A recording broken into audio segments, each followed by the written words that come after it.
Bom, vou apresentar aqui para vocês os nossos palestrantes de agora.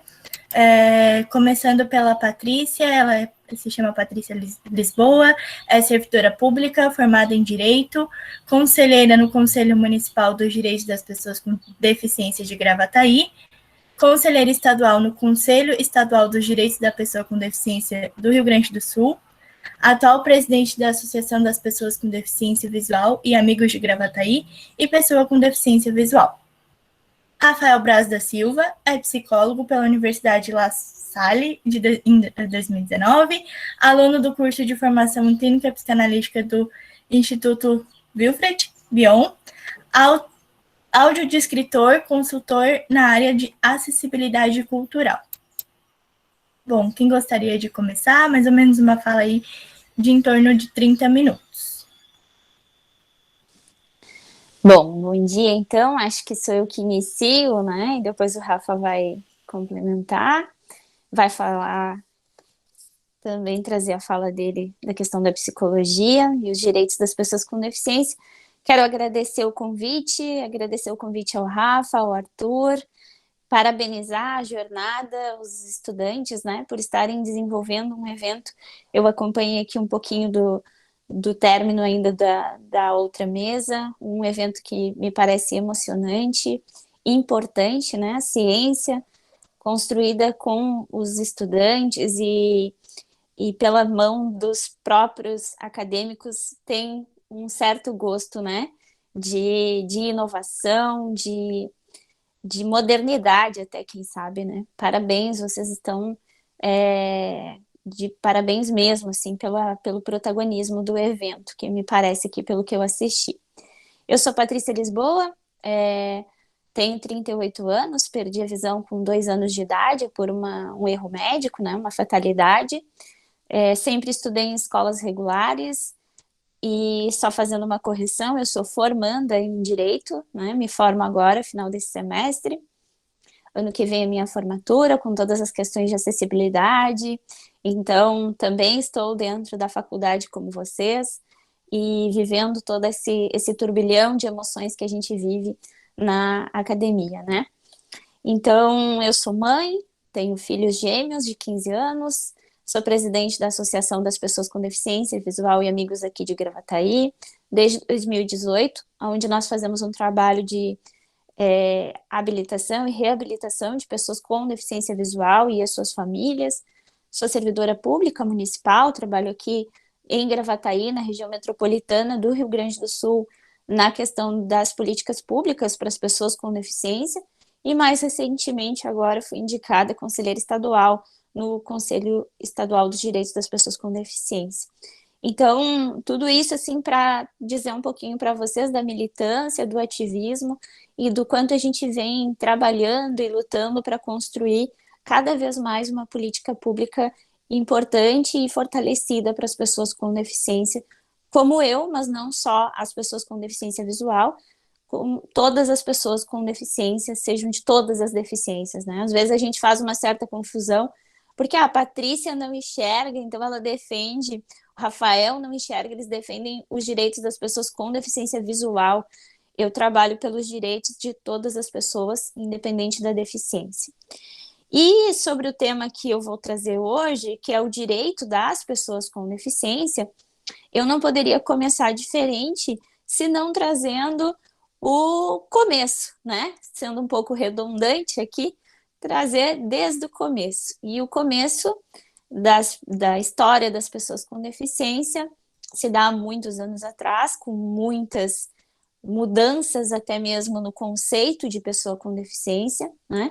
Onde as pessoas com deficiência foram consideradas excepcionais, especiais, em certos momentos da história, deuses, né? Pessoas extraordinárias, e depois passaram a ser os inválidos, e essa nomenclatura veio avançando tempos e tempos até chegar, e aí eu vou usar como marco aqui, a Convenção sobre os Direitos das Pessoas com Deficiência, que o Brasil ratificou, o Brasil tornou parte da nossa legislação brasileira, né?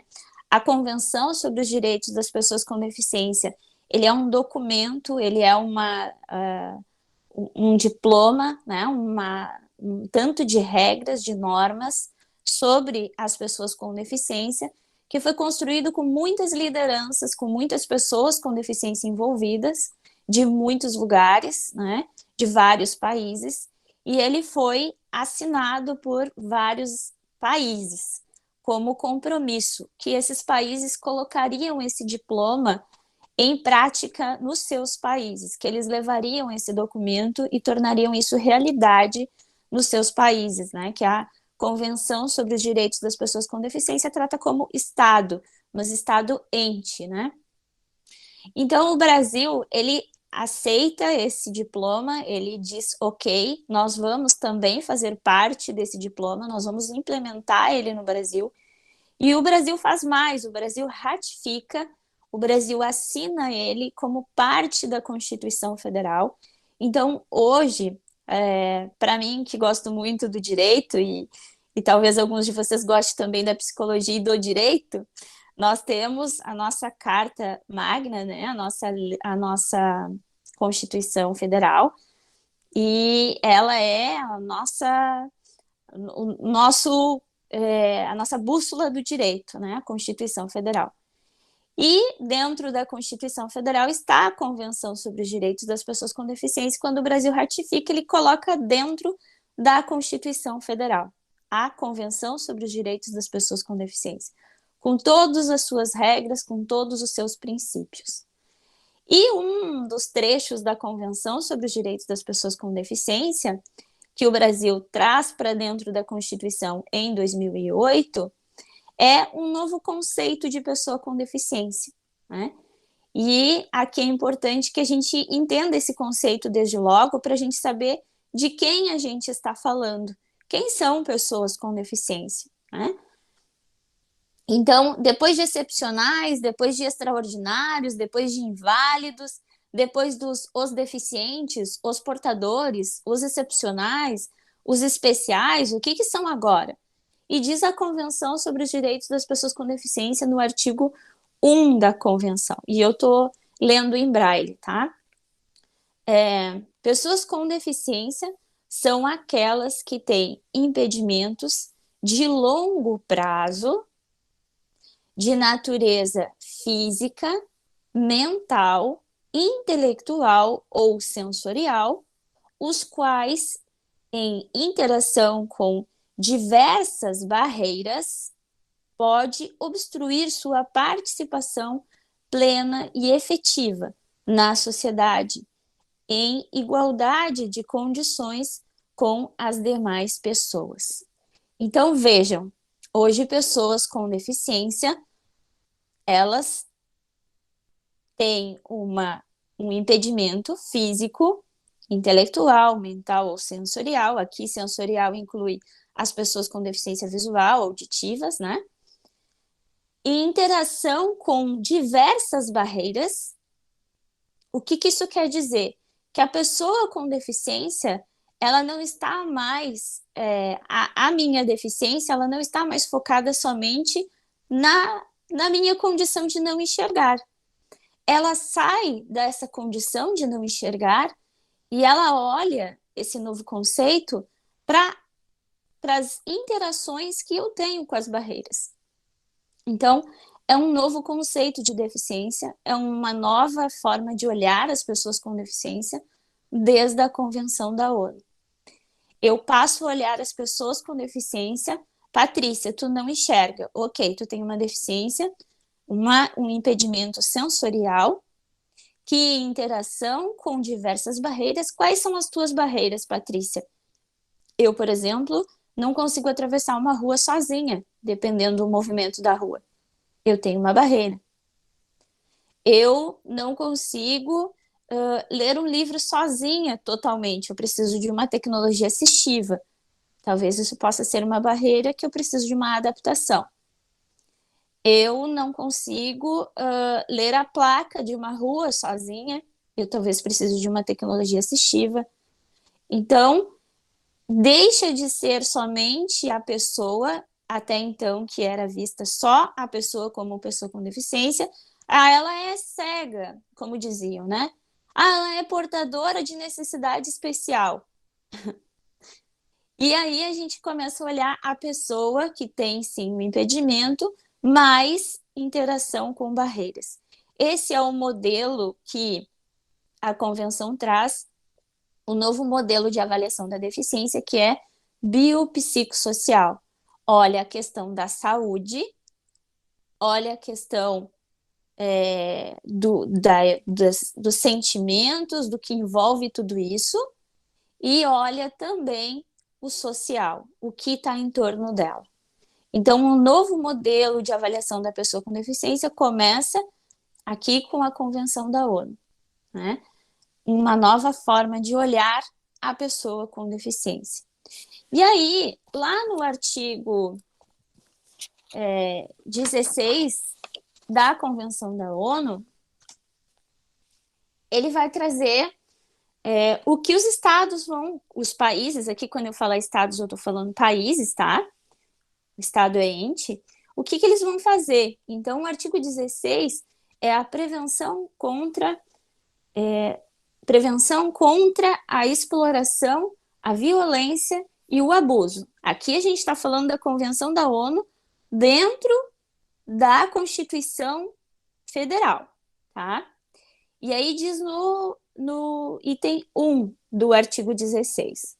Os Estados partes tomarão todas as medidas apropriadas de natureza legislativa, administrativa, social, educacional e outras, para proteger as pessoas com deficiência, tanto dentro como fora do lar, contra todas as formas de exploração, violência e abuso, incluindo aspectos relacionados a gênero. Então, aqui, o item 1 do artigo 16 da Convenção sobre os Direitos das Pessoas com Deficiência, que vocês encontram aí com facilidade na internet, ele traz que os Estados partes tomarão todas as medidas de proteção das pessoas com deficiência, legislativas, administrativas, educacionais, e essa Convenção sobre os Direitos das Pessoas com Deficiência, ela tem, inclusive, uma forma de controle se ela está sendo implementada. Tá? Inclusive, agora, teve há poucos dias uma audiência pública no Congresso Federal, avaliando a implementação da Convenção.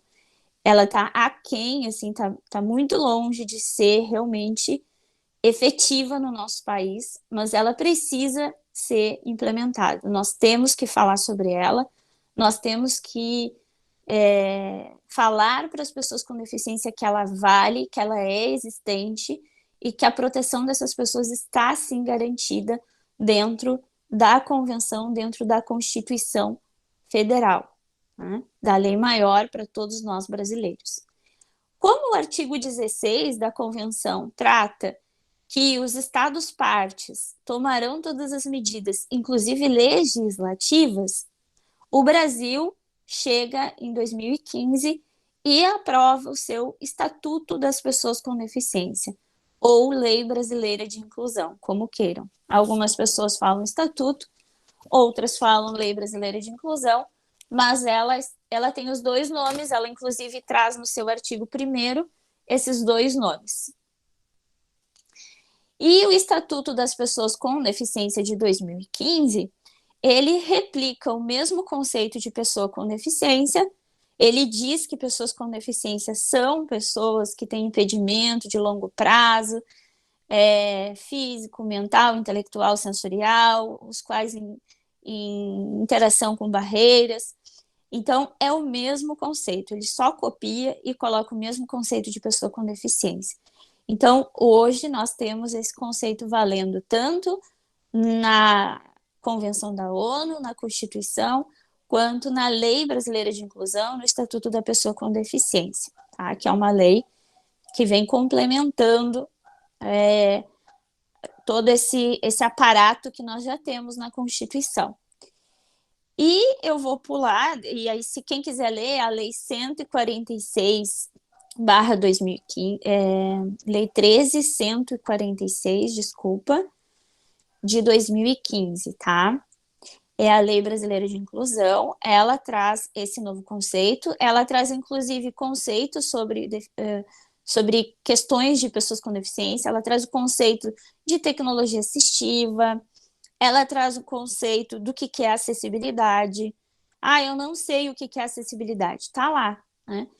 Ela traz conceito de sites acessíveis, quem tem que fazer, né? Onde tem que fazer. Ela traz todas essas questões previstas dentro do Estatuto. Eu vou pular todas essas questões e vou direto para o artigo 4º da Lei Brasileira de Inclusão, que é da igualdade e da não discriminação, tá?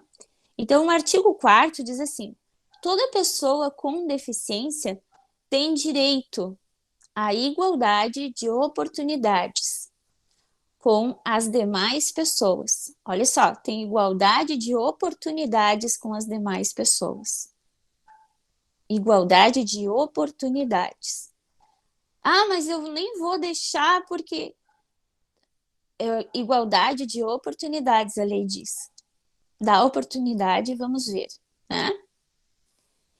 E não sofrerá, continua o artigo, e não sofrerá nenhuma espécie de discriminação, diz a Lei Brasileira de Inclusão.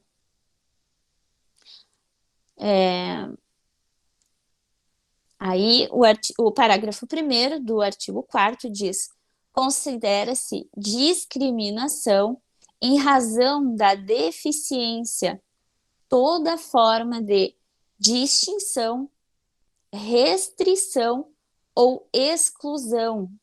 Olha só, o que é discriminação, Patrícia? Em razão da deficiência. Diz a Lei Brasileira de Inclusão que é toda distinção, restrição ou exclusão por ação ou omissão. Ação eu fiz e criei uma discriminação. Omissão eu não fiz e causei a discriminação. Eu não dei a vaga na escola, eu discriminei, eu fui omisso. Eu dei a vaga na escola, mas eu não garanto nenhum recurso. Eu estou tendo ação, mas eu estou discriminando. Então, a discriminação pode acontecer por ação ou por omissão. Continuando o mesmo parágrafo. Ação ou omissão que tenha o propósito ou o efeito, né? Pretendo ou já fiz efeito de prejudicar, impedir ou anular o reconhecimento ou o exercício dos direitos e das liberdades fundamentais de pessoas com deficiência. Esse parágrafo ele tem bastante ou, né? Ou, ação ou omissão, né? Aqui, ó, impedir ou anular. E aí o legislador teve uma preocupação muito interessante de não deixar nenhuma situação descoberta, né? Eu não fiz porque eu não quis fazer, mas olha só, eu tentei. Não, é se tu fez e se tu não fez também. Se tu discriminou porque tu não fez, ou se tu discriminou porque tu fez, mesmo não querendo fazer, tu fez, mas tu não fez bem feito como deveria fazer. Então, esse parágrafo ele traz bastante essas possibilidades de tanto se fez ou se não fez, se pensou ou não pensou em promover a acessibilidade, né? Omissão ou ação.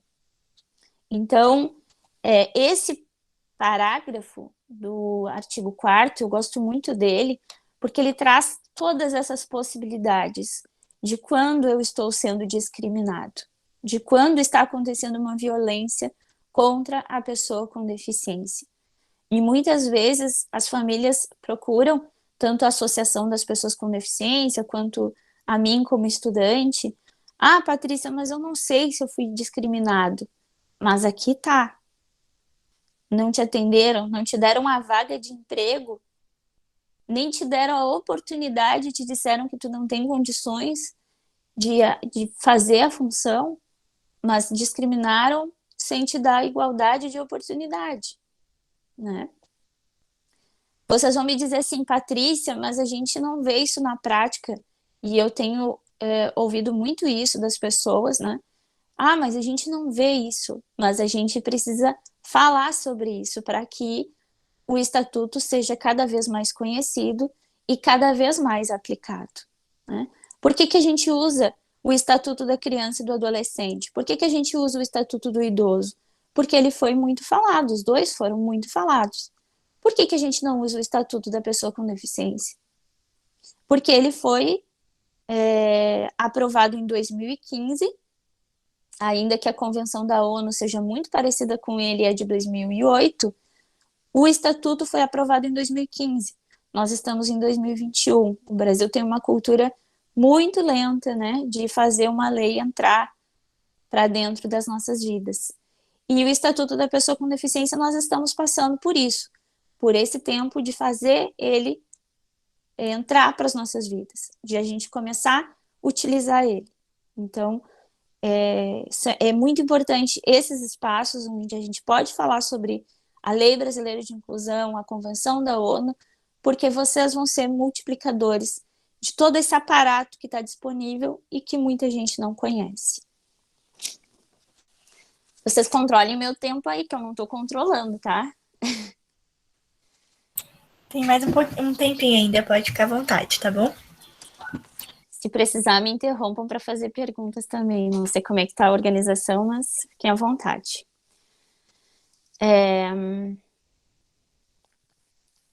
O parágrafo 2º do artigo 4º diz: a pessoa com deficiência não está obrigada à fruição de benefícios decorrentes de ações afirmativas. E isso é bem interessante, porque muitas vezes nós sabemos que a pessoa com deficiência agora tem os direitos, né? Vocês como vão saber disso, e daqui a pouco tem lá a cota para pessoa com deficiência no concurso tal, e daí a gente manda para ela e diz, olha só, e tem a cota, tu tem que te inscrever. Não, mas eu não quero concorrer na cota. Não, mas tem a cota para ti. E às vezes vem aquelas falas assim de, ah, mas vocês lutam por direitos e aí quando vocês têm o direito, vocês não querem usar. Essa é uma fala extremamente discriminatória, porque os direitos, a gente luta por eles e eles estão disponíveis como um direito, não como um favor que agora que tem eu sou obrigado a usar, né? Os direitos para todos nós brasileiros, eles estão o tempo todo disponíveis e não quer dizer que a gente está usando o tempo todo eles, né? Todo brasileiro tem direito a ter uma carteira de habilitação nacional, brasileiro que tem a idade suficiente, mas não quer dizer que todos vão receber, porque talvez não preencham todos os critérios. E nem por isso é um problema. Tem gente até que não tem carteira de motorista, não dirige porque não gosta. Ah, não, mas está disponível, tu preenche todos os requisitos e tu seria obrigatório tu ter. Não, eu não quero ter. E por que pessoas com deficiência teriam que usufruir, desfrutar, gozar de um direito que tem, ok, mas eu não quero utilizar. Então, é importante que se saiba e se comete muitos erros sobre isso, né? Porque eu vejo muitos concursos abrirem editais e praticamente obrigarem a pessoa com deficiência a fazer parte da lista de pessoas com deficiência, né? E o obrigar talvez passe despercebido para as outras pessoas, mas para nós, pessoas com deficiência, eles colocam em palavras, em tons assim de ameaça. Se tu não figurar na lista de pessoas com deficiência, tu vai estar na lista não sei o quê, tu vai estar. E aí quem lê aquilo fica com certo medo, assim, então vou ter que me inscrever nessa lista aqui de pessoa com deficiência. Não, tu pode te inscrever no que tu quiser. Na de pessoa com deficiência, na ampla, né? É o teu direito. Então, é importante que a gente tenha essa atenção de que os direitos estão disponíveis para todos, inclusive para as pessoas com deficiência. E elas utilizam quando elas se sentirem confortáveis, quando for necessário para elas. O artigo 5º da Lei Brasileira de Inclusão diz assim: a pessoa com deficiência será protegida de toda forma de negligência, discriminação, exploração, violência, tortura, crueldade, opressão e tratamento desumano ou degradante. A gente até sente aqui a convenção, né? Ela amplia um pouquinho, mas ela é muito parecida com o artigo 16 lá da convenção. Ela traz alguns itens a mais, mas ela é o cumprimento do artigo 16, né? O Brasil aceitou a Convenção da ONU, tinha que tomar medidas legislativas de proteção e criou a Lei Brasileira de Inclusão, o seu parágrafo, o seu artigo 4º, o seu artigo 5º, que traz toda essa proteção, toda essa garantia de proteção das pessoas com deficiência. E aí vou até repetir aqui para que vocês percebam bem, tá? A pessoa com deficiência será protegida de toda forma de negligência, discriminação, exploração, violência, tortura, crueldade, opressão e tratamento desumano ou degradante. Então, o Estado parte, o Brasil, aceitou a convenção, criou isso aqui e agora tem que cumprir. Como a gente faz cumprir? Acionando o judiciário, acionando, mostrando, levantando, falando, discutindo, né? Agora, o que não dá é para a gente ter todo um aparato tão importante e nada ser usado. O parágrafo único desse mesmo artigo diz: para os fins da proteção mencionada no caput desse artigo, ali a parte de cima que eu li, né? São considerados especialmente vulneráveis, e ainda tem os especialmente vulneráveis: a criança, o adolescente, a mulher e o idoso com deficiência. Então, nós ainda temos a figura aqui de pessoas vulneráveis, especialmente vulneráveis, né?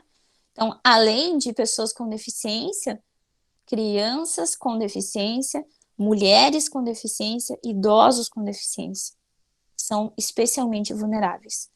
Sim, são mais ainda protegidos por essa lei brasileira de inclusão. E pergunta se eles sabem, muitos deles não sabem, né? Muitas vezes não aplicamos. E aí vocês vão me dizer, tá bem, só a Lei Brasileira de Inclusão? Não, ontem eu até estava dando mais uma checada nessas informações. O Brasil adotou, né, como parte do seu trabalho administrativo, o Disque 100, né, que passou ali em 2012, 2011, passou para dentro do Ministério de Direitos Humanos, né, atendendo inclusive denúncias contra pessoas com deficiência no Disque 100. E isso veio em função da Convenção da ONU, que diz que o Brasil tomaria medidas administrativas, né? Não é porque somos bonzinhos, a gente gosta do Disque 100. Não, é porque é uma medida administrativa, o Disque 100. E aí eu estava verificando até os relatórios do Disque 100, está aumentando consideravelmente, ano após ano, o número de violências contra pessoas com deficiência, o número de denúncias. E isso certamente se dá em razão do conhecimento que as pessoas vão tomando dos seus direitos, né?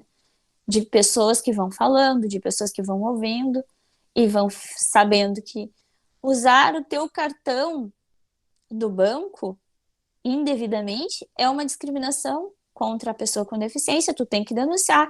E a pessoa com deficiência, de alguma forma, consegue, ou através das suas instituições, através dos seus conselhos de direito, através de familiares, através de amigos, ela consegue que isso venha à tona e que essas violências sejam comunicadas. Está aumentando, não é o que se precisa, né? As pessoas com deficiência vivem uma violência muito muito maior do que o relatado até agora. A gente acredita nisso, apesar de não ter os dados ainda, né? Mas a gente sabe que as violências são muito graves. Pessoas com deficiência estão expostas por, às vezes, não poderem falar, às vezes, por não poderem ter outras pessoas para se comunicarem, é só o cuidador. Às vezes, o cuidador já está doente, né? E aí essa pessoa com deficiência fica totalmente submersa naquela situação e não tem nem para quem falar. E isso tudo tem sido trabalhado, né? O Brasil está tentando buscar aí formas de chegar. Primeiro com a convenção, depois com a Lei Brasileira de Inclusão, com o apoio do Disque 100, com os municípios que fazem política pública, como Gravataí, que faz. Eu sei que em Santa Catarina também tem municípios que fazem a política pública da pessoa com deficiência acontecer. Instituições da sociedade civil trabalhando forte nessa política pública, nessa defesa de direitos das pessoas com deficiência. E a gente está começando a fazer um movimento muito interessante de chegar em dados importantes, né? Mas estamos ainda muito longe de realmente tudo isso ser muito bem aplicado. E eu queria concluir assim falando para vocês que a Lei Brasileira de Inclusão, além da discriminação, que eu só trouxe isso para vocês aqui, e do conceito de pessoa com deficiência, ela traz em capítulos a saúde da pessoa com deficiência, a educação da pessoa com deficiência, o direito à previdência, o direito à habitação, né? O direito ao emprego, o direito ao transporte, a comunicação acessível. Então, a Lei Brasileira de Inclusão, ela traz tudo isso bem separadinho, bem organizado. Não digo que é numa linguagem simples, talvez, não é, mas ela traz todo esse rol de direitos que é importante que cada vez mais a gente traga para as pessoas com deficiência e que cada vez mais nós, pessoas com deficiência, utilize, né? E que quem não tenha deficiência, se vai promover a acessibilidade, se vai tratar sobre pessoa com deficiência, é importante se socorrer da Lei Brasileira de Inclusão e da Convenção sobre os Direitos das Pessoas com Deficiência. Né? Vamos fazer um evento, e o que é acessibilidade? Vamos identificar o que é acessibilidade. Né? A Convenção sobre os Direitos das Pessoas com Deficiência, e agora ela está dentro da Constituição Federal, ela diz que a acessibilidade é um princípio no nosso direito. Ou seja, ele tem que ser considerado acessibilidade ao lado de todos os direitos fundamentais, de todos os princípios fundamentais que o Brasil adota como importante, né? Do lado da moradia, do lado da alimentação, do lado da assistência social, tá ali a acessibilidade. Não como um favor, mas como um direito a ser perseguido. Né? Algo que a gente precisa cada vez mais implementar para que se tenha uma sociedade cada vez mais inclusiva, humana, né? E com igualdade para todos. A gente tem visto aí algumas situações de retrocessos, talvez, de possibilidades de menos direitos, né, como a educação inclusiva, talvez vocês tenham acompanhado, de uma discussão se a educação especial é educação inclusiva, né? Faz parte, nós vivemos num país democrático, mas nós precisamos sempre pensar o que é o melhor para o direito das pessoas com deficiência. né, das pessoas com deficiência. Não dos nossos familiares, não dos nossos amigos, não dos nossos professores. A gente sabe que não é nada fácil, né, atender uma turma com 40, 60 alunos e mais uma estudante com deficiência visual, como eu, como o Rafa. Não deve ser fácil, mas não tirando o obstáculo do nosso caminho que a gente vai resolver o problema, né? Não é deixando a Patrícia em casa que ela vai se formar em direito, não. Então, nós precisamos sim pensar, trabalhar, conversar, fazer mais e mais jornadas em todas as áreas e cada vez mais provocar o debate e construir soluções que realmente venham atender o interesse das pessoas com deficiência, o melhor para todos nós. Eu acredito que seja isso, fico à disposição. Não sei se entrei no tempo do Rafa. Não, quanto ao tempo, estamos bem tranquilas, Patrícia. E queria agradecer, muito obrigada pelas, né, provocações trazidas até aqui. São muito importantes para a nossa constituição enquanto psicólogos e psicólogas, né? Conhecer com mais afinco todas essas políticas públicas, né, para que a gente promova, né, e expanda ainda mais essas políticas públicas, né. Rafael, agora a palavra é contigo. Certo, obrigado. Novamente, bom dia, né, a todos vocês que estão aqui, né, nesse encontro, que é bastante importante, bastante relevante. Quero agradecer, então, mais uma vez, o convite, a oportunidade, a presença da Patrícia, com essa fala fundamental, né, trazendo elementos, aspectos do direito, né, das pessoas com deficiência, e que o grande trabalho é traduzir isso em ações, né, traduzir isso em cotidiano, em acessibilidade. Só que para a gente traduzir, a gente precisa ter esse conhecimento, né, no mínimo, base, né, isso que a Patrícia trouxe. E, enfim, eu sou aqui de Porto Alegre, no Rio Grande do Sul. Conheço a Patrícia do nosso meio aqui, das pessoas com deficiência visual. Trabalho, né, além de ser psicólogo, como fui apresentado. Eu também sou profissional da área de acessibilidade cultural, trabalho com audiodescrição. Então, isso me faz ter uma grande aproximação com outras pessoas com deficiência visual especialmente, também com pessoas com deficiência auditiva, né, as pessoas surdas, porque trabalhando com acessibilidade, trabalho em conjunto com muitos tradutores e intérpretes de Libras, e por aí vai. Então, é um contexto em que eu estou imerso tanto por ter deficiência visual, eu tenho baixa visão, que é um tipo de deficiência visual, juntamente com a cegueira, né, a baixa visão, ela acomete, segundo o último censo, cerca de 6 milhões de pessoas no país, aproximadamente. Então, um número expressivo de pessoas e que muitas vezes tem uma invisibilidade, porque o grupo de pessoas com baixa visão é muito heterogêneo. Assim como o grupo de pessoas cegas, evidentemente, e extrapolando para todas as pessoas com deficiência.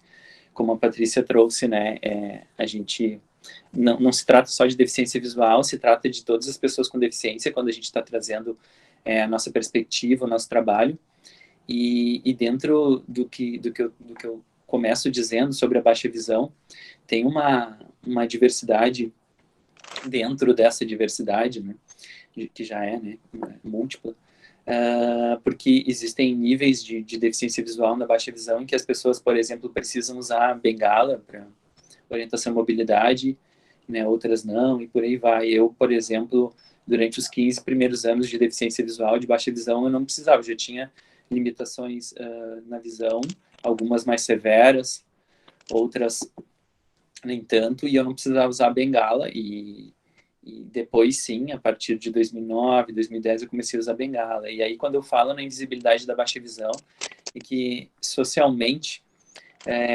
a tendência é que as pessoas, né, a sociedade em geral, perceba toda e qualquer pessoa com deficiência visual, que principalmente que use bengala, como uma pessoa cega, né? Então, às vezes a gente tem algumas implicações que é, por exemplo, se eu estou na rua e estou usando a bengala e estou usando meu resíduo visual, eu estou suscetível de que as pessoas possam pensar que eu estou usando a bengala, mas eu não tenho deficiência visual, como que eu desviei de um obstáculo, como que eu mexi no meu celular, né, visualmente em algum recurso com ampliação e por aí vai. Quer dizer, já a questão da ampliação já é um conhecimento meu, né? Quem está ali de fora nem está atento a isso e daqui a pouco, né, pode gerar um problema, uma confusão. Então, acho que falar sobre deficiência, sobre a diversidade, sobre essa multiplicidade também é multiplicar que cada pessoa com deficiência é um universo. Então, assim, trazendo, eu quero também, como a Patrícia falou, caso alguém queira intervir, perguntar, questionar, enfim, a qualquer momento, por favor, fique bem à vontade, para que a gente possa ir estabelecendo mesmo uma conversa, né, ou para o final, conforme preferirem. E eu vou trazer alguns aspectos, como eu já comecei fazendo, associando, né, o que suscitou em mim a partir da fala da Patrícia e, enfim, tanto diretamente com o que ela trouxe, quanto com experiências, assim, que eu venho, né, trabalhando ao longo do tempo.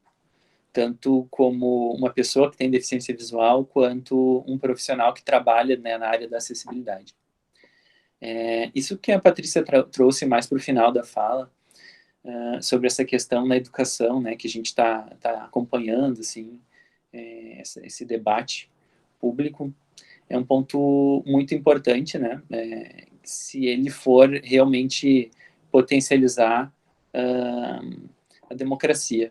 E a gente está vivendo um período, quando a gente pensa em democracia, a gente está vivendo um período muito complicado no nosso país há alguns anos, né? Então, acho que também esses espaços, eles podem fortalecer, eles podem lançar luz para que tipo de política que a gente quer para o nosso país, não somente para as pessoas com deficiência, mas em geral, mas pensando aqui as pessoas com deficiência, né? Que tipo de direcionamento que a gente quer, que tipo de modelo social que a gente quer. Né? Se a gente quer fortalecer e, enfim, gerar mudanças positivas no sentido de que as pessoas com deficiência cada vez mais possam construir autonomia, que para mim é um ponto fundamental, ou se a gente vai reforçar o que está acontecendo, que é o desmonte, né, o ataque a direitos e tudo mais.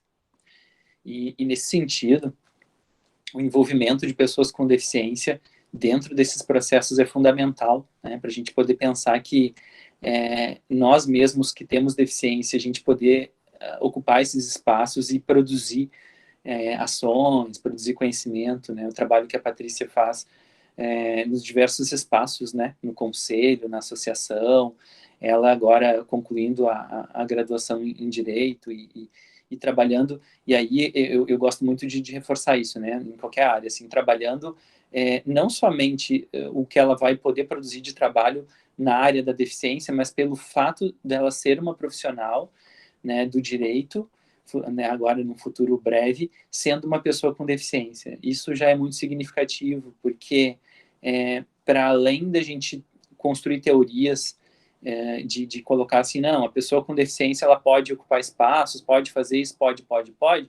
mas na prática a gente não vê, não tem muita efetividade. Agora, quando a sociedade começa a ser atendida por médicos com deficiência, por advogados com deficiência, por psicólogos com deficiência, aí a coisa começa a tomar outro rumo. A gente começa, através da experiência, transformar uma realidade, porque aí a gente tem um impacto, um estranhamento, mas que tem potencial para se transformar em outra coisa, que é como em outras áreas, como a gente pode olhar para a nossa história recente, a gente olhar para o século XX e a gente pensar o quanto majoritariamente esses lugares de poder ainda são, né, claro, mas no século XX especialmente, majoritariamente os espaços de poder eles estavam nas mãos dos homens, e com o passar do tempo, no século XX, um primeiro estranhamento, e especialmente depois da Segunda Guerra, né? Mas e depois essa transformação das mulheres começarem a ocupar esses espaços, e enfim, a gente pode pensar que nos últimos 20, 30, 40 anos, boa parte das profissões já não gera um estranhamento que vai estar uma mulher ocupando aquele lugar e não um homem. Assim como a gente também pode pensar as questões étnico-raciais, né? A própria questão da população negra no nosso país, a questão do racismo, que é um tema fundamental, de contínua discussão, um tema com o qual eu também me envolvo muito enquanto psicólogo. Também a gente ainda tem muito esse estranhamento enquanto sociedade, porque o racismo estrutura, né, a nossa sociedade, de muitas vezes encontrar pessoas negras em lugares de poder. E por que eu estou falando disso, de mulheres, de negros, para justamente poder pensar esse modelo de transformação social no âmbito da deficiência. A gente, ocupando esses espaços, a gente também vai produzir isso ao longo das próximas décadas. É um trabalho que é lento, mas ele precisa seguir esse fluxo, né, que é gradual e que, dependendo das condições, inclusive aquilo que eu começo falando, né, da política, pode ter maior ou menor aceleração. Então, isso também, eu acho que nos ajuda a refletir para que rumo a gente quer tomar enquanto sociedade, enquanto pessoas que temos na nossa mão o poder de decidir quem governa o nosso país, quem legisla no nosso país, né, para a gente poder acelerar ou retardar ou mesmo frear esse desenvolvimento. Se a gente vai potencializar o avanço ou a gente vai frear de uma maneira conservadora, né, tanto questões de gênero, questões étnico-raciais e questões de deficiência. Nesse sentido, para além da gente também ficar só esperando da política e só depositando na política, a gente também precisa pensar em outras esferas, né? Tem aspectos, tem instrumentos, ferramentas coletivas bastante importantes para potencializar, né, para trabalhar no âmbito da pessoa com deficiência, como as associações, como os coletivos, as ONGs e tal.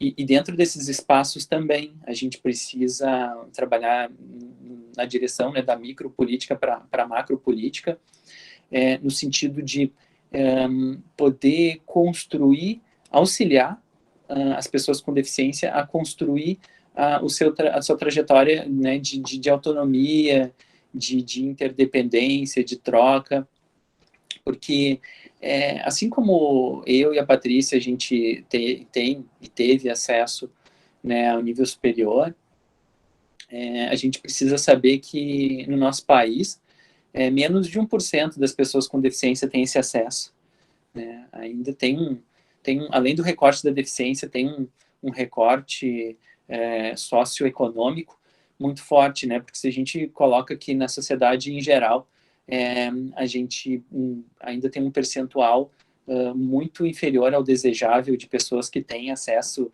ao nível superior e que têm acesso a um trabalho digno e não ficar no subemprego, né, e não ficar na dependência de políticas sociais. Se a gente coloca na perspectiva, né, o recorte da pessoa com deficiência, a gente potencializa essa desigualdade, né, dentro das profundas desigualdades que marcam, né, estruturalmente, assim, que estruturam, né, melhor dizendo, o nosso país.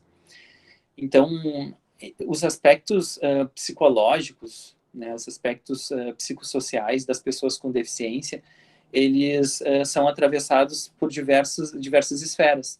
Essa que eu falei assim já aqui sobre a política governamental, mas também são atravessados pela questão da comunidade. E por isso que eu falei na questão coletiva, de ONG, de associação, e para chegar também na célula familiar, nas questões da escola, e a gente poder pensar que nesses âmbitos a gente precisa sempre lembrar que a deficiência ela é uma condição e que ela é parte do sujeito, ela não é o todo. Quando a gente fala sobre deficiência, quando a gente fala sobre pessoas com deficiência, a gente não está falando só sobre deficiência.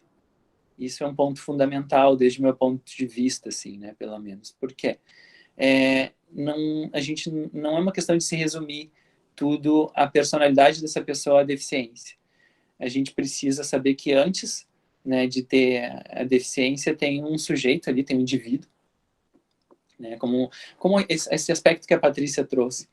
de que, pegando esse aspecto, esse elemento que a Patrícia trouxe do benefício, né? A pessoa com deficiência, ela tem direito a receber um benefício, mas ela não é obrigada, porque é um direito. Então, quer dizer, quando a gente faz esse movimento, eu digo a gente enquanto sociedade, todos e qualquer um de nós faz esse movimento de afirmar que uma pessoa com deficiência, ela precisa estar conectado a um benefício, a uma associação, a uma categorização social, cultural, de forma, né, obrigatória, como dever, a gente está olhando essa pessoa só como a deficiência. A gente não está percebendo que ali tem um indivíduo que faz parte da sociedade em geral, como toda e qualquer outra pessoa que não tenha deficiência, e que ela tem esse direito, ela tem essa liberdade de não querer usufruir daquele benefício porque ela tem uma deficiência. Quando eu estava na graduação ainda em psicologia, uma vez surgiu uma situação, né, que eu fui fazer um estágio e tal, e eu não lembro exatamente qual interação que foi, qual conversa que foi, mas era no âmbito da universidade e alguém comentou assim, que legal essa instituição onde tu está fazendo, uma instituição de psicanálise, que é a área que eu atuo, na clínica. E a pessoa me comentou assim, que legal que esse lugar trabalha com inclusão. E aquilo me chamou muita atenção, assim, essa fala. E na hora eu comentei com a pessoa e disse, não, essa instituição não tem nenhum trabalho específico de inclusão. E aí, o que eu quero dizer com isso? O fato de eu ter deficiência visual não faz com que toda e qualquer inserção ou relação que eu tenha na minha vida, em geral, seja sobre deficiências, a minha deficiência seja sobre inclusão. Ou seja, eu participei dos processos seletivos junto com colegas meus, junto com meus pares, na época, alunos de psicologia, da mesma universidade e de outras universidades, de Porto Alegre, de Grande Porto Alegre, dentro de institutos de psicanálise. Me preparei para esses processos, estava ali disponível emocionalmente, Rafael, estudante de psicologia, e tal, e também com deficiência visual, enfim, como uma característica minha. E fui aprovado, né, no processo seletivo que eu desejava, assim como outros colegas, assim como colegas sem deficiência foram alguns aprovados e outros reprovados, e por aí vai. E eu estava ali naquele lugar, ocupando aquele lugar. O lugar precisa trabalhar com inclusão? Não precisa. Bom, eu preciso de acessibilidade, claro que eu preciso de acessibilidade. Se eu chegar nesse lugar e aplicarem uma prova, entregarem por uma dinâmica de seleção ali, né, de grupo, seleção coletiva, entregarem para cada participante um papel, um pedaço de papel, com uma frase, com uma pergunta, e eu não tiver acesso, ninguém lê para mim o que está escrito, eu não vou ter acessibilidade. Eu vou, provavelmente, ser prejudicado naquele processo. Né? Ou eu vou pedir para um colega meu ali ler, e eu vou dar o meu jeito, muitas vezes a gente tem que dar o nosso jeito, né? Porque senão também a gente não pode ficar só esperando que as coisas se resolvam, porque o tempo passa, a vida passa, e a gente precisa também tomar a frente, tomar as rédeas da nossa trajetória, da nossa autonomia. Mas, se nessa seleção eu não tiver acessibilidade, eu provavelmente vou ser prejudicado.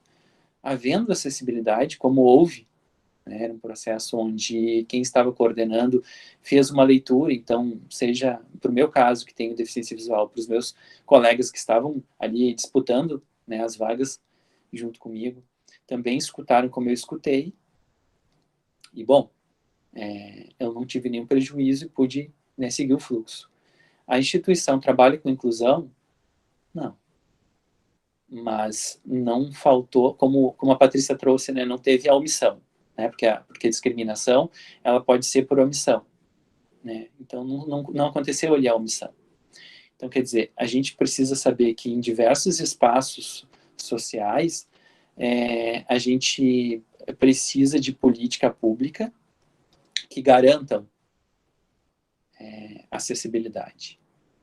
mas que vai haver diversos outros espaços onde não vai se tratar de inclusão e a gente precisa que as pessoas com deficiência estejam conectadas com suas outras áreas da vida, que não somente a deficiência. E aí isso vai começar lá da infância, vai começar nas famílias, vai começar quando essas famílias chegam para nós, psicólogos, em diferentes espaços, na clínica, na escola, no esporte, em toda e qualquer área que o psicólogo vai estar inserido, como que esse profissional vai olhar para essa pessoa com deficiência e para essa família de pessoas com deficiência. Se a gente vai tratar a partir de um viés que é só o da deficiência, se a gente vai tratar essa pessoa, mesmo que a gente não use nomenclaturas, e às vezes a gente escuta ainda, infelizmente, como especial, como necessidade especial, excepcional, o que seja, essa nomenclatura ela mudou, felizmente. Mas dentro de nós, será que a gente também mudou o nosso olhar, a nossa escuta, a nossa percepção? Então, pensando nos aspectos, agora eu estou falando até do profissional psicólogo, né? Porque aí eu vou transitando o Rafael, que tem deficiência, que fala da sua experiência, o Rafael, que é psicólogo e que pensa essas questões, que trabalha essas questões de como é a gente trabalhar nessa área, nessa profissão, psicologia, nas diferentes áreas dentro da psicologia. Como que isso está dentro de cada um de nós, psicólogos e futuros psicólogos, como muitos de vocês que estão aqui hoje, né? Será que o olhar que a gente vai ter para trabalhar com essas famílias, essas pessoas com deficiência, é o olhar promotor de autonomia? Ou é um olhar protecionista? Ou é um olhar assistencialista? Ou é um olhar que tem a possibilidade de expansão, de enxergar, de escutar, de perceber, de sentir aquele indivíduo para além da deficiência? Porque aí a pessoa com deficiência, desde o início, como que ela vai na personalidade dela integrar essa característica? E eu falo integrar porque para todo e qualquer ser humano, ser quem se é algo muito difícil. Muitas vezes acho que a gente pode pensar que até é raro, que a gente precisa no dia a dia, por diversas condições e experiências, usar diferentes recursos para a gente estar nos lugares e poder, muitas vezes, se adequar aos espaços. Isso muitas vezes é importante, é claro. Como que a gente se porta para uma entrevista de emprego, como que a gente se porta no encontro social, como que a gente se porta na escola, como que a gente se porta na comunidade. E a gente vai, desde de crianças, se desenvolvendo, uns conseguindo ter mais espontaneidade, outros menos. Agora, vamos aproximar isso do contexto das pessoas com deficiência. Como que a gente vai construir uma sociedade onde mais sujeitos consigam integrar a deficiência que têm como parte da sua personalidade, e não como uma falha, não como uma falta, não como um fracasso, não como um problema? A gente precisa dessa resposta, muitas vezes, na percepção do outro, da mãe, do pai, do psicólogo, do professor, dos colegas. Então, isso é um grande desafio, porque uma coisa é uma pessoa com deficiência visual que chega na escola tendo uma história onde ele foi tratado como especial e foi super protegido. A outra coisa é uma pessoa com deficiência visual que chega na escola e a família sempre, dentro do possível, é claro, deu suporte, encorajou, reforçou as potências desse indivíduo, dessa criança, buscou, muitas vezes, apoio, suporte profissional de nós, psicólogos, seja através de contatos lá na pré-escola, seja através da clínica mesmo, seja através de uma associação na comunidade.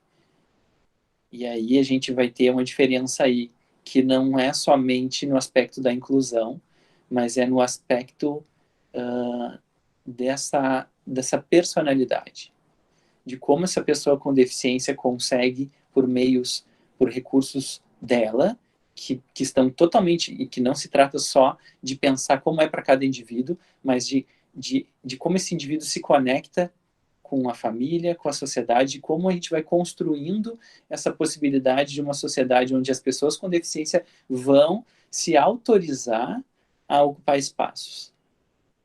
Como, de novo, insisto, como a Patrícia trouxe hoje isso aqui para a gente, né, todo esse conhecimento que ela vem construindo, que ela vem discutindo, né, como eu estou aqui falando para vocês a partir da minha experiência, e que eu não tenho nenhuma pretensão de que isso seja generalizável, tipo, porque o que funciona para mim pode não funcionar para outra pessoa com deficiência. E aí é que vem o ponto que eu trago, que é como cada um vai conseguir construir de dentro para fora a sua autonomia, o seu espaço. E aí, dentro disso, a gente vai encontrar lugares que falta acessibilidade, e aí vai fazer toda a diferença de como a gente foi sendo constituído enquanto sujeito, né, como a gente foi se constituindo como um sujeito com deficiência, para a gente lutar por essas políticas. Porque naqueles dois cenários que eu estava falando antes, de uma pessoa que chegou na escola e tem um histórico de superproteção, e o outro cenário, um histórico de encorajamento e de autonomia. A gente pode pensar que quem vem dessa atmosfera de construção de autonomia, ela vai ter muito mais possibilidades de buscar os seus direitos, de transformar em ação aquilo que eu estava falando no início, que a Patrícia traz a convenção, a LBI, transformar, traduzir em ação o que está lá no direito, e essa pessoa vai lutar por isso. Agora, o sujeito que vem dessa atmosfera da superproteção, a gente pode pensar que ela vai ter menos possibilidade, não é impossível, mas ela vai ter menos possibilidade de lutar por isso. Porque aí ela vai ter uma tendência maior a se resignar, a achar que aquele espaço não é para ela, que ela está ali como um favor, né, que estão fazendo para ela. E não como um direito, que ela precisa transformar isso, né, em realidade. E quando eu digo que ela precisa transformar, é porque eu penso que essa ideia de inclusão, ela precisa ser sempre uma via de mão dupla. Quando a gente está num espaço e que esse espaço é dito que trabalha com inclusão, eu vou pegar minha experiência, assim, eu não quero estar no lugar onde eu chego e essa inclusão é algo que está colocada como um rótulo. Esse lugar aqui, essa instituição, essa universidade, não importa, trabalhe com inclusão. E aí eu vou ser a pessoa que vou ter aquele carimbo, porque vai estar todo mundo ali, os ditos socialmente normais, e o Rafael, a Patrícia, quem seja, vai estar ali como a pessoa que está ali pelo programa de inclusão. Para mim, isso sempre é muito questionável, porque é uma forma de incluir sem incluir, porque eu vou estar sempre com essa marca. Então, quer dizer, precisa haver acessibilidade para que eu, ou outra pessoa com deficiência, não importa qual seja, possa fazer esse trajeto, possa construir o seu espaço. Eu quero estar nos lugares onde haja acessibilidade, como, por exemplo, quando eu estava na graduação em psicologia, eu sempre trago esse exemplo. Não havia na universidade um programa determinado ali de inclusão, configurado, mas houve, por exemplo, algo que é fundamental, que é acessibilidade atitudinal, né, que é a atitude das pessoas frente, né, às outras, com as pessoas na interação de pessoas com e sem deficiência. Que é o seguinte, a coordenadora do curso, quando eu fazia a matrícula no portal do aluno, ela pedia para eu, né, eu mandava um e-mail para ela dizendo quais eram as disciplinas que eu tinha matriculado para o semestre, ela passava, né, esse relatório, enviava por e-mail para os professores que ministrariam aquelas disciplinas naquele semestre e colocavam em cópia para a gente ir conversando. Colocava, ó, Rafael tem deficiência visual e vamos pensar a acessibilidade. Aí a gente conversava, eu propunha, eu falava de como que era melhor para mim, porque vai ter um aluno com deficiência visual, seja ele cego ou com baixa visão, que ele vai precisar do material em braille. Eu, Rafael, eu leio em braille, mas eu aprendi braille já na minha vida adulta, eu uso braille para alguns recursos, para mexer para digitar no meu celular, eu só uso braille na tela, né, para ler produtos que eu compro no supermercado ou na farmácia, eu vou usar o braille, mas para ler um livro eu não vou usar o braille, porque eu não tenho essa fluência. Para estudar, para ler um artigo científico, eu vou ler no Word, seja no meu celular, no computador, com um software que lê para mim o que está ali na tela. Então, quer dizer, eu já fui trazendo isso para esses professores e a gente ia dialogando, e eu sempre reforcei isso nos espaços dentro da universidade, que é, quando vocês tiverem um outro aluno com deficiência visual, façam essa conversa. A gente precisa da acessibilidade atitudinal em primeiro lugar, que é perguntar para essa pessoa como que é melhor para ela. Porque se vocês colocarem dentro de vocês que para o Rafael funcionava dessa forma, o próximo aluno vocês não vão perguntar e daqui a pouco vão cair nessa armadilha e dizer assim, tá aqui o material. E para esse aluno daqui a pouco era melhor em braille ou ampliado, para quem tem baixa visão com mais acuidade visual. Vai funcionar daqui a pouco uma ampliação e essa pessoa vai preferir. Então, quer dizer, não dá para generalizar.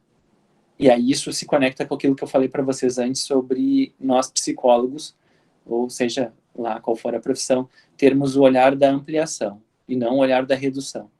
Essa pessoa com deficiência, então ela é assim e pronto. Não é. É o Rafael.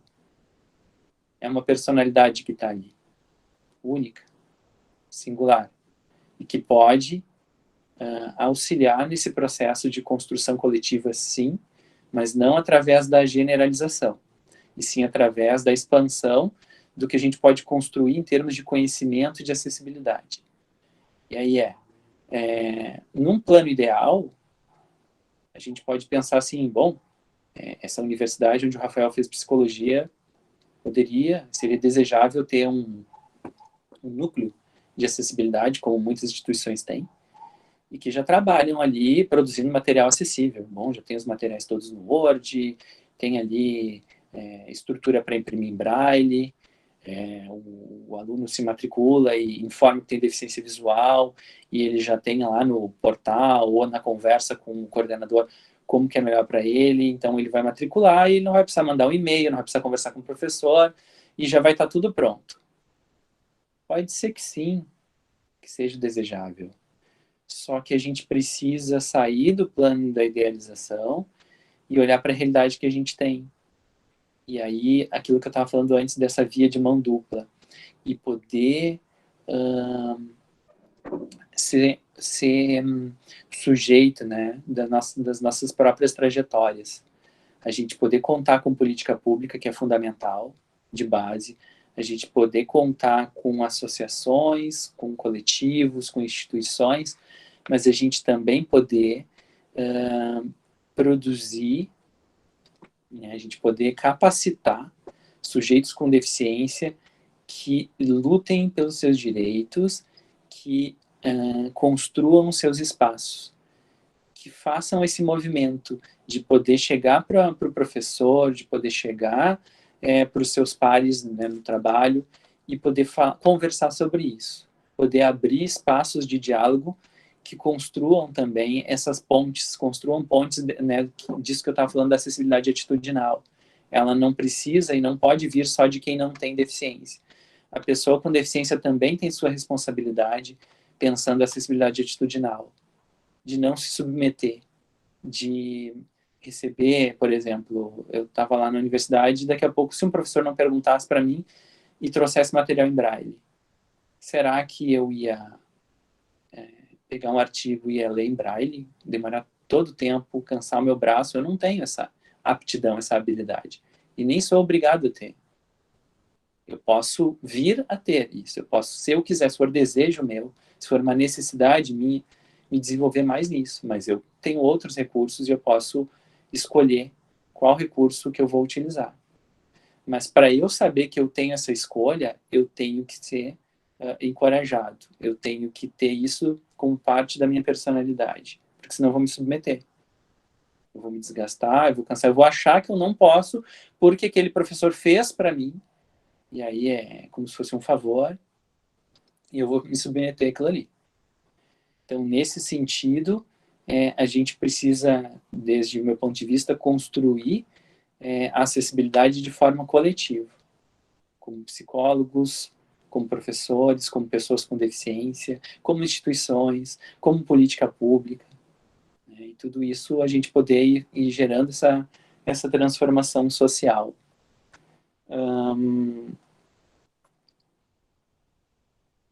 Tem uma outra questão que eu acho bem importante, que eu, enquanto eu escutava a Patrícia, eu fui anotando aqui, algo que vinha de alguns pensamentos, que é, a gente tem conversado muito no âmbito da deficiência sobre o capacitismo, e que muita gente não sabe, né, o que é o capacitismo.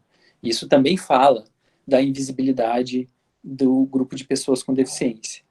Fala do momento sócio-histórico, eu estava falando antes da questão das mulheres, dos negros, e depois cheguei nas pessoas com deficiência.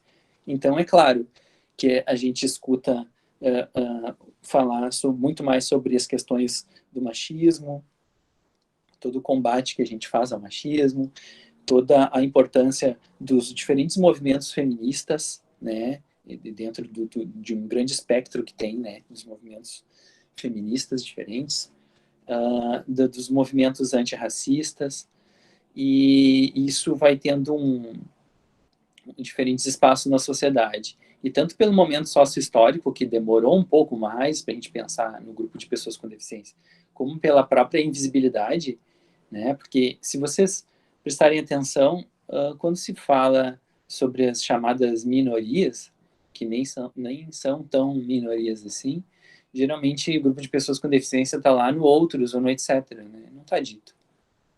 Quando se fala em intersecção, agora se fala um pouco mais, mas daí, bom, tem um coletivo feminista, tem intersecção com questão étnico-racial, tem intersecção com a questão trans, coletivo trans, tem intersecção com os feminismos, tem intersecção com a questão étnico-racial. Quando é que tem intersecção com deficiência? É raro. Agora a gente tem sim, coletivos de mulheres com deficiência. Mas daí começou a partir da deficiência que essas mulheres se agruparam. Agora, outros grupos e que traga, que englobe a deficiência é bem mais difícil. Na política também.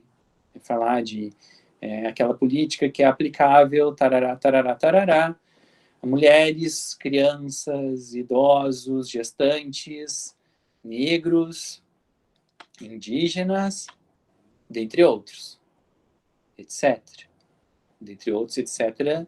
É um guarda-chuva que está lá englobando as pessoas com deficiência, na melhor das hipóteses.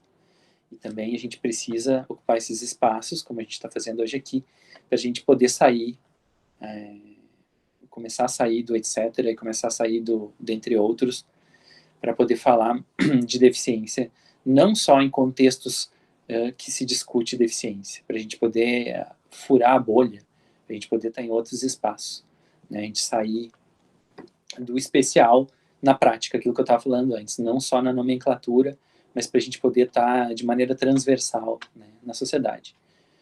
E aí o capacitismo, ele também é muito pouco conhecido, muito em função disso. Se fala pouco de deficiência, de pessoas com deficiência, o capacitismo, que é essa avaliação, esse julgamento social, essa régua, né, que as pessoas com deficiência são submetidas, nesse viés da capacidade, também vai ser pouco falado, e a gente precisa falar mais sobre isso. um dos tópicos que a Patrícia trouxe foi a questão das oportunidades, a igualdade de oportunidade. E essa palavra, oportunidade, para mim é uma palavra-chave, assim, que às vezes as pessoas não entendem que essa é a grande questão. Não é a régua da capacidade, é a questão da oportunidade. Porque quando eu opto, e eu já trabalhei muitos anos antes, quando eu fazia graduação em psicologia, eu trabalhei aqui no Rio Grande do Sul, numa empresa do estado, que, enfim, trabalhei por 11 anos, e eu fiz, né, entrei por concurso público, e fiz o concurso pelas vagas para as pessoas com deficiência. E aí a gente pode pensar assim, bom, o Rafael, que foi chamado na primeira turma desse concurso público, mas na classificação geral ficou lá em 100 e poucos, dos, sei lá, quase 900 aprovados no concurso. E aí a gente pode pensar assim, não, mas o Rafael se inscreveu nas vagas e foi chamado na primeira turma, e então ele precisou usar esse recurso de vagas reservadas porque ele tem menos capacidade que as outras pessoas? Não. Capacidades, a gente tem capacidades diversas, né, diferentes, aí tem diversos fatores que influenciam. Mas tem uma questão de oportunidade. Esse concurso era um concurso de nível médio. Quando eu fiz o nível médio, por exemplo, eu já tinha deficiência visual, foi o início da minha baixa visão. Eu já tinha dificuldade já para começar a ler um livro impresso. Então, quer dizer que um colega meu lá do nível médio, ele podia pegar um livro na biblioteca, na casa dele, abrir e sair lendo. Eu não podia fazer isso. Eu tinha que pedir ou para alguém ampliar, ou para alguém ler para mim. Então, quer dizer, já tinha uma barreira ali. Se eu vou ter acesso, por exemplo, eu vou ao cinema, se não tenho recurso de acessibilidade ou de descrição, eu vou perder muito do que aquela obra está me comunicando. Se eu vou numa exposição, ou seja, o acesso à cultura, à arte, à educação, aos espaços públicos, aos espaços sociais, tudo isso, se não tiver acessibilidade, e a gente tem muito pouco, eu vou ter uma apreensão do mundo que ela vai me deixar num outro lugar, vai me oportunizar menos a construção de conhecimento, a minha experiência vai estar marcada por isso. E aí vejam que eu usei a ideia de oportunizar. Se me oportuniza menos, qual é a lógica de eu concorrer sem ser pelas vagas reservadas para as pessoas com deficiência, se quem está ali concorrendo comigo que não tem deficiência teve muito mais oportunidade do que eu? Por que é que eu vou precisar sair, o meu ponto de partida vai estar lá atrás? Por que é que eu vou precisar fazer um esforço muito maior do que as outras pessoas para concorrer à mesma coisa? Então, quer dizer, pode ser que eu tenha semelhantes capacidades a essas pessoas, pode ser que em alguns aspectos eu tenha menos capacidades, em outros eu tenha mais, mas se eu tenho menos oportunidades, de que serve? De que serve isso? Eu vou ser excluído. Vai ter uma omissão ali. Como a falta de acessibilidade sempre é uma omissão. De uma instituição, de um empresário, de um governante, de uma escola. Então, quer dizer, não se trata de capacidade. Não é menos capacidade que aquela pessoa tem. Ela precisa de acessibilidade. É a mesma coisa a prova. Fiz durante algum tempo, eu fiz concurso público e eu sempre pedia para fazer com um fiscal ledor, eu pedia, né, que aí a pessoa ia lendo a prova para mim. E também, eu posso pedir para aquela pessoa voltar a ler a questão, ler de novo. Para mim, pelo menos, era bastante mais cansativo, mas era a forma que eu tinha. Qual é a lógica de eu não me inscrever nas vagas reservadas para pessoas com deficiência, se quem tem autonomia para fazer a prova tem muito mais destreza, muito mais fluidez para ler essa prova, para voltar, e também ela vai poder ter a responsabilidade total de que se ela marcou uma alternativa naquela questão, foi porque foi o meio dela própria. O ledor, ele podia se equivocar, ele pode marcar lá na grade errado para mim. Não lembro de ter isso acontecido e me prejudicado, mas pode ser. Ele pode ler uma palavra com uma outra entonação. Vai ter um atravessamento ali. Então, quer dizer, eu estou dizendo isso para vocês pensarem que, né, que a gente precisa saber que a acessibilidade é algo muito complexo e que a gente precisa ter um olhar para o geral, mas ter um olhar para a particularidade também. Como que a gente vai trabalhar isso enquanto profissionais no âmbito da deficiência? Isso faz com que a gente tenha a responsabilidade de não generalizar, porque tem outras pessoas com deficiência visual que vão usar a prova ampliada e que talvez uma pessoa com baixa visão, e aquilo vai exigir muito dela, vai cansar pra caramba, mas ela vai preferir. Quando eu comecei a fazer prova com ledor, eu ainda tinha visão suficiente para pedir uma prova ampliada e ler aquela prova. Eu era obrigado a pedir uma prova ampliada porque eu conseguiria ler? Não, eu não sou obrigado. Eu ia cansar muito mais. Eu ia demorar muito mais tempo para fazer a prova. Então eu preferi com uma pessoa lendo a prova para mim. Bom, eu ter menos autonomia? Sim, tenho. Mas eu tenho que fazer as minhas escolhas e isso precisa ser respeitado. Então, e por aí vai, assim. Acho que tem uma outra questão aí do capacitismo nosso de cada dia, que é como que as pessoas com deficiência são vistas, a invisibilidade, a infantilização. Se vocês prestarem atenção, vocês vão ver que muitas vezes as pessoas quando interagem com uma pessoa com deficiência, infantilizando demais, né? Usando as palavras no diminutivo, assim. Qual que é o teu nomezinho? E por aí vai. Vem cá, dá a tua mãozinha aqui.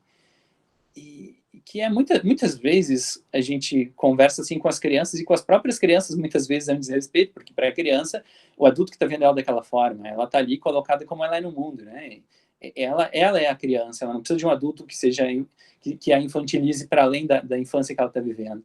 Agora, vamos pensar a pessoa com deficiência também. E por que eu disse quando interage? Porque é comum ter uma pessoa com deficiência visual, especialmente, junto com outra pessoa sem deficiência, e a gente chega em algum lugar e a pessoa não me aborda, a pessoa pergunta para outra pessoa, qual que é o nome dele? E aí, bom, eu entendo que muitas vezes a comunicação se dá pelo contato visual, e daqui a pouco uma pessoa sem deficiência pode se sentir um pouco perdida, assim, tipo, nossa, eu não tenho contato visual com aquela pessoa, não vou direcionar a fala a ela e vou para outra. E tá bem. É um processo, a pessoa... É como ela se sente naquele momento.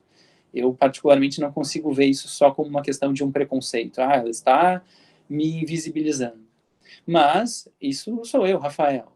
Como que cada pessoa com deficiência visual vai se sentir? Vai se sentir invisível, vai se sentir excluída, e daqui a pouco não vai se colocar. Eu, provavelmente, na maior parte das vezes, eu já converso com a pessoa, já respondo, ou digo, não, pode conversar comigo e tal. Aí volta para aquela questão que eu falei antes da personalidade. Então, quer dizer, tem uma complexidade aí. A gente precisa fazer esse movimento de puxar as pessoas também, né? Seja numa fala como essa que a gente está fazendo aqui hoje, mas seja na atitude cotidiana, de abrir esses espaços de diálogo, de construir a acessibilidade do dia a dia, de poder sair desse lugar e mostrar, né, por que a gente está ali. Mostrar o que a gente quer naquele espaço. E a gente Rafael? Oi. Infelizmente, a gente está com a questão do tempo, né? Então, se tu puder partir para um fechamento para a gente aproveitar um pouquinho e fazer uma rodadinha de perguntas, tá Ótimo. Bom? Perfeito. Já estava finalizando mesmo nesse trecho. Então, a gente poder romper isso, essa questão do preconceito, da discriminação, através da nossa inserção social. Seja quando a gente está no lado, eu, por exemplo, falando por mim, quando eu estou no lado de pessoa com deficiência na sociedade, ou quando eu estou no lado como um profissional que está trabalhando com uma pessoa com deficiência. Então, acho que é isso. Mais uma vez, muito obrigado. Nós que agradecemos, assim, né? Eu, enquanto também uma pessoa com deficiência, né, física, me senti amplamente contemplada e lisonjeada de estar aqui, de ouvir vocês. Então, deu um quentinho no coração e também eu acho que também importantes provocações, assim, né?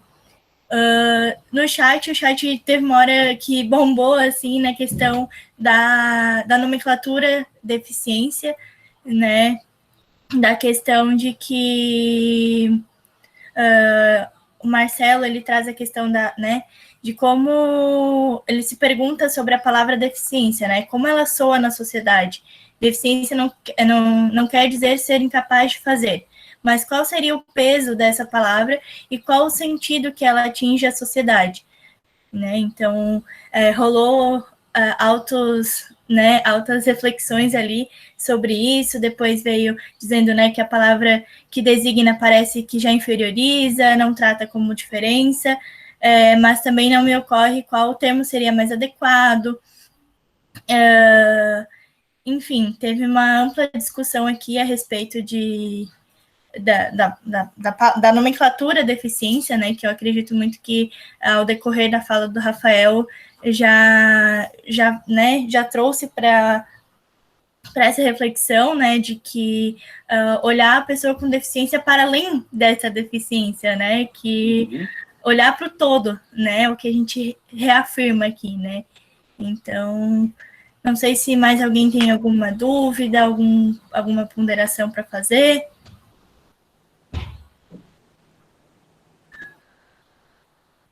Eu tenho. Bom dia, obrigada, Rafael e Patrícia, né? A gente faz essa ponte interdisciplinar porque a gente compreende que a luta pela defesa das pessoas, pelo direito das pessoas de maneira geral, e aí a gente vai pensar desde os direitos humanos, não se faz só no campo legislativo, né? Mas a gente, enquanto psicólogo, dentro dos serviços, dentro da clínica, em sala de aula, a gente também faz e reivindica um espaço de direitos, né? E aí eu fico pensando no que o Rafael fala, que eu vi para além da deficiência, né? E na segunda-feira a Clarice, na mesa de abertura, falou, né? Que a gente precisa escutar para além das questões de raça, classe, gênero, e aí eu adiciono aqui de deficiência, mas também levando em conta, né? E aí quando tu começou a falar, eu fiquei pensando assim, e será que na clínica a gente ouve a partir dessa falta, né? Da falta de visão, ou da falta de um membro físico, e daí tu diz no final que não, tu já respondeu a pergunta que eu ia te fazer. Enfim, né, como que se faz, né? Porque aparece como um marcador, mas é o sentido que a gente dá, né? O sentido da gente enquanto sujeito dá para a própria deficiência. Sim. Fiquei pensando agora no final que tu e a Patrícia têm sentidos diferentes para a deficiência de vocês, né? E aí é disso que a gente vai ouvir dentro da clínica, assim. Não a partir da falta, ou a partir da perda, ou de um luto. E aí, num discurso biomédico, é desse jeito que se faz, né? A gente vai ouvir a partir da deficiência, não a partir dos sujeitos. E aí eu não fiz a apresentação, mas eu, enquanto mulher negra e na luta antirracista, a gente fala muito que a luta antirracista não é uma luta de pessoas negras, né? Porque não é a gente que constrói o racismo, e aí eu fico pensando que o capacitismo também, né? Se a gente bota o capacitismo como esse modo de enxergar as pessoas através do estigma, a gente não vai deixar para Rafaéis, Patrícias e Marias Antônias que façam esse trabalho, né? É a gente, nossa visão enquanto profissional, que restitui e repensa, né? Então, obrigada mais uma vez, né? A gente sai provocado. Complementando o que tu trouxe, Duda, aquilo que se falava antes na mesa anterior, né? A questão do coletivo, né? Se constrói essas lutas, essa busca a partir de um coletivo, né? Não somente como trouxe antes, né? Essa questão do coletivo, acho que fica bem evidente, assim, né? Bom, não sei se a Patrícia e o Rafael gostariam de trazer uma final contribuição, mas já aqui agradeço novamente, imensamente o convite de ter feito mediação dessa mesa, né? Eu fiquei um pouquinho nervosa porque foi a minha primeira mesa também mediando, mas eu sinto muito orgulho, muito carinho por esse evento, né? Que é construído por acadêmicos e acadêmicas, então, mais uma vez, muito obrigada pelo espaço. E agradecer também a Patrícia e ao Rafael por estarem junto aqui e trazer importantes e belíssimas provocações.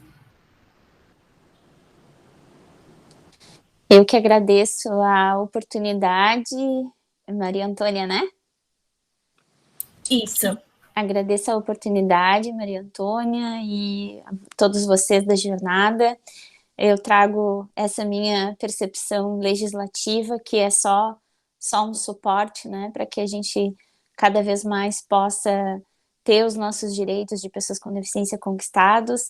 As colocações que o Rafa traz são extremamente, assim, junta, né, dá aquela satisfação, assim, de ver que a legislação e o que a gente sente dá para juntar e dá para provocar o protagonismo, dá para provocar espaços cada vez mais de todos para todos, né? Isso tem sido muito legal. A Convenção da ONU, ela tinha um lema, o lema dela é nada sobre nós sem nós, né? E hoje a gente tem dito de todos para todos, né? Então, parabéns a todos vocês e que mais eventos como esse aconteçam e que vocês sejam sempre porta-vozes dessa acessibilidade, da inclusão, do direito das pessoas com deficiências, negras, mulheres, indígenas, de todos que precisam, né? Então, meus parabéns e muito obrigada, eu fico sempre à disposição. Também quero agradecer, primeiro, né, pelo convite, pelo espaço, agradecer especialmente a Patrícia pela fala, pela presença. Acho que uma atividade assim como essa vale a pena quando a gente sai dela com essas provocações, com mais perguntas, né, sem a pretensão de ter respostas, porque a gente não tem, mas perguntas para seguir adiante e sempre com um novo aprendizado. Então, eu aprendi muito nessa manhã. Obrigado, Paty, por tudo que tu contribuiu e trouxe, sim, porque me auxiliou muito, inclusive, né, na minha fala de hoje, a eu poder fazer outras ligações, associar outros aspectos aqui, né, para conversar com vocês. E eu fico à disposição, né, de vocês da Unesc. Mais uma vez, obrigado pelo convite, pelo carinho. Bom reencontrar vocês, Duda, Maria Antônia, Arthur, e que num próximo a gente possa presencialmente estar junto de novo, como há 2 anos atrás. E é isso, gente. Parabéns pelo trabalho de vocês. Orgulho, né, de estar próximo a um trabalho tão bonito, tão importante, tão consistente como o que vocês fazem aí. Agora vai abrir o microfone para bater palma, galera. Parabéns.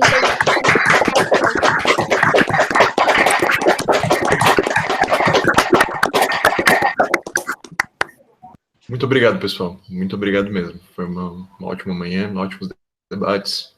Como a Duda falou, a Maria Antônia também, saímos provocados.